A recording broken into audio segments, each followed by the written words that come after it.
முதல் வணக்கம் நிகழ்ச்சியின் நேயர்கள் அனைவருக்கும் அன்பான வணக்கம். இந்த முதல் வணக்கம் நிகழ்ச்சியில் ஒரு ஊரில் என்கிற இந்த பகுதியில் உங்களை சந்தித்து சில கதைகளை உங்களோடு சிந்திப்பதில் மகிழ்ச்சி அடைகிறேன். ஒரு ஊரில் ஒரு சிறுவன், அவனை கூப்பிடணுன்னா அவங்க அப்பா வீட்டுக்குள்ளே இருக்கானான்னு பார்க்க மாட்டார். ஏதாவது மரத்து மேலே இருக்கானா மாடியில் இருக்கானா அப்படின்னு பார்ப்பார். துருதுருப்பான பையன். அப்படி அவன் விளையாண்டுட்டு இருக்கிற போது ஒரு நாள் கீழே விழுந்து முட்டியில் பெருசாக காயம் பட்டுருச்சு. என்னதான் அப்பா திட்டிகிட்டே இருந்தாலும் பையனுக்கு காயப்பட்டால் மனசு தாங்குமா? உடனே அள்ளி காரில் போட்டுட்டு ஒரு மருத்துவர்கிட்ட கூப்பிட்டு போனார். அந்த மருத்துவர் குழந்தைகளுக்கு சிகிச்சை செய்வதில் தேர்ந்த மருத்துவர். வலியே தெரியாத அளவு பேசி விளையாடி மருந்து போட்டு அந்த குழந்தைய மகிழ்ச்சியாக வீட்டுக்கு அனுப்பி வைத்தார். 2 வாரம் ஆச்சு, 3 வாரம் ஆச்சு, அந்த காயம் ஆறவே இல்லை, பெருசாகிட்டே போச்சு. ஏன்னா அந்த பையன்கிட்ட ஒரு பழக்கம், விழித்திருக்கிற போதும் சரி அரை தூக்கத்தில் இருக்கும் போதும் சரி விரலை வச்சு அந்த காயத்தை நோண்டிக்கிட்டே இருப்பான்.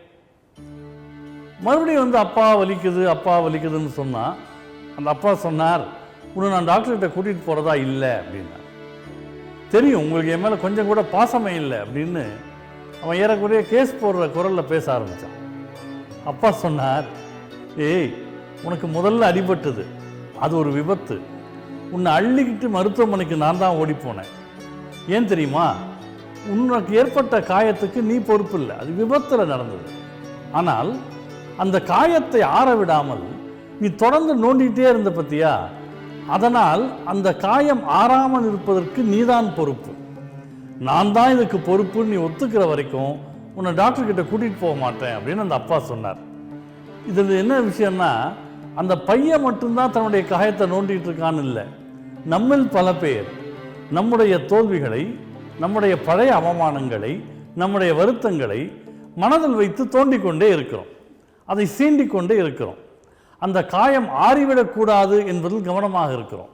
இதனுடைய விளைவு என்னென்னா, நமக்கு நம்மீதேயே ஒரு அனுதாப உணர்வு ஏற்படுகிறது.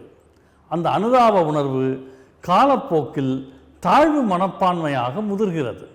என்றைக்கோ நடந்த வலி, எப்போதோ நேர்ந்த அவமானம், யாரோ சொன்ன பழி, இதெல்லாம் நம் மனதில் இன்னும் ஒரு காயமாக உறுத்தி கொண்டிருக்கிறது என்றால் அந்த சம்பவம் காரணமல்ல, அந்த சம்பவத்தை மறைய விடாமல் பார்த்து கொண்டிருக்கிற நாம் தான் காரணம். அப்போது நம்முடைய காயங்களுக்கு நாம் பொறுப்பேற்க வேண்டும். அது மட்டுமல்ல, நம்முடைய துன்பங்கள் ஆறாமல் இருப்பதற்கு நாம் பொறுப்பேற்க வேண்டும். எனவே பழைய துன்பங்களை தூக்கி போடுங்கள், வாழ்க்கையை புதிதாக வாழுங்கள் என்கிற நல்ல நெறியை இந்த கதை நமக்கு கற்றுத்தருகிறது. இன்று இந்த சிந்தனையை ஒரு ஊரில் பகுதியில் உங்களோடு நாம் சிந்தித்தோம். இதே பகுதியில் இன்னொரு கதையோடு நாளை சந்திப்போம்.